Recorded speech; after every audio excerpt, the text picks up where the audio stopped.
What's going on, guys? John here from The Real Talk, back with my final review for 2017, and that is for The Post. I did a poll on Twitter, and you guys voted for me to watch Phantom Thread, but unfortunately, I got to the theater and it was already like packed, so I didn't really want to sit in like the really front, the first row. So I went to go ahead and watch The Post, which is not a bad trade-off because I wanted to see both films. But if you did vote for Phantom Thread, don't feel disappointed because that's going to be the first movie I review in 2018, so look out for that. So with that out of the way, The Post, directed by Steven Spielberg, starring Meryl Streep and Tom Hanks, was a great movie, guys. And I was really excited for this because Steven Spielberg fast-tracked this movie because he wanted to get out by the end of the year, which he did, because he felt like this movie was really relevant for the stuff going on in politics and the news and stuff like that today. So, and it is. It's really it's quite relevant. So, was the movie good? I thought it was, guys. I really had a great time at the movies watching it. As far as things I didn't like, I feel like the movie was kind of repetitive in some places in the movie. I felt like it was kind of catering towards the like regular movie going audience to kind of hit you over the head a little bit with the same like plot points and stuff like that. And other than that, I felt like the movie kind of dragged just a little bit, but towards the end, it kind of just grabs you. It doesn't let go. So it kind of makes up for it. But those are the two little nitpicks, I would say.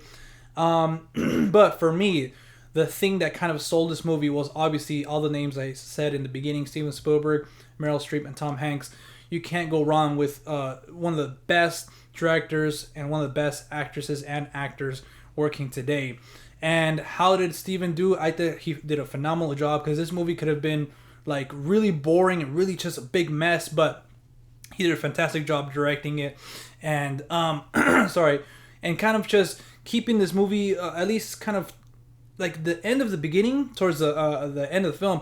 He kind of just keeps the movie going and kind of gives you all this information. Doesn't make it feel like it's too much, and doesn't make it feel like oh my god, this is like a lot to handle. But it's fast paced, but it's entertaining, and I thought he did that really well.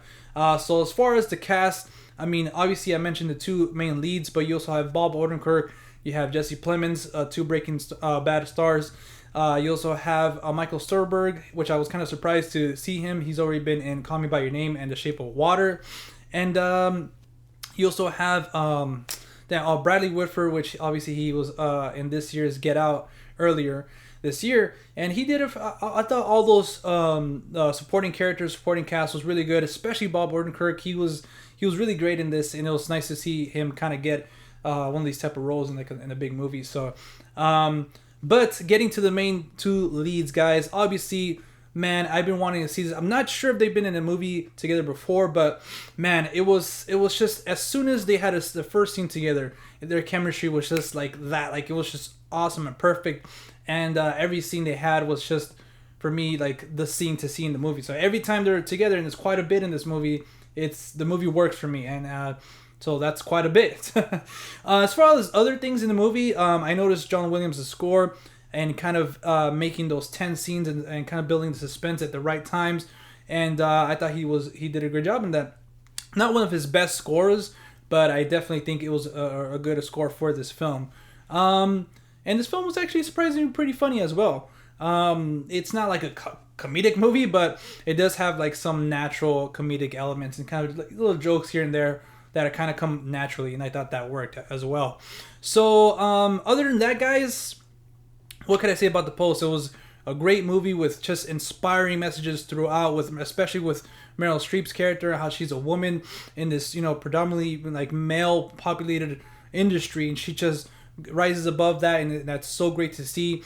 And also just like all the like I said earlier, all the things going on in politics today, kind of, here's a publishing company for a newspaper that wants to do the right thing, and that they don't care if they're gonna go to jail for it, and they just want to stick to their truth and stick to the truth, and wanting the people to actually know the truth. So that's awesome to see, and that's something that we can all learn for today's stuff going on. So with all that being said, guys, I think I'd give The Post an 8.5 out of 10. That's like my most common score this year, if you guys don't know, but I thought this film deserved it. I really, really liked it, and it wasn't like what I was hoping it to be, but at the same time, it wasn't bad. I would say like it's this year's Spotlight, which I don't know which one I like more, but yeah, anyways, that's another video. But you guys know what to do. Let me know your thoughts on the film if you have seen it in the comment section down below. And guys, this is my final review of 2017. So yeah, guys, what a ride. It's just been awesome and insane to kind of see how far I've come with this channel. And but it's not my final video. It's my final review, but not my final video. Tomorrow, stay tuned for my top 10 best movies of the year. Or I should say favorite movies. My top 10 favorite movies of the year should be up sometime, I want to say around noonish, you know? So that way you guys can check it out and then get ready for New Year's Eve. So, alright guys, if you guys want to follow me outside of YouTube, you guys can at The Real Talk, talk with 2Ks. And also guys, I did make a Stardust account and you guys can follow me there at The Real Talk, talk with 1K. And yeah guys, until next time, until next year, I'll see you at the movies. Later guys.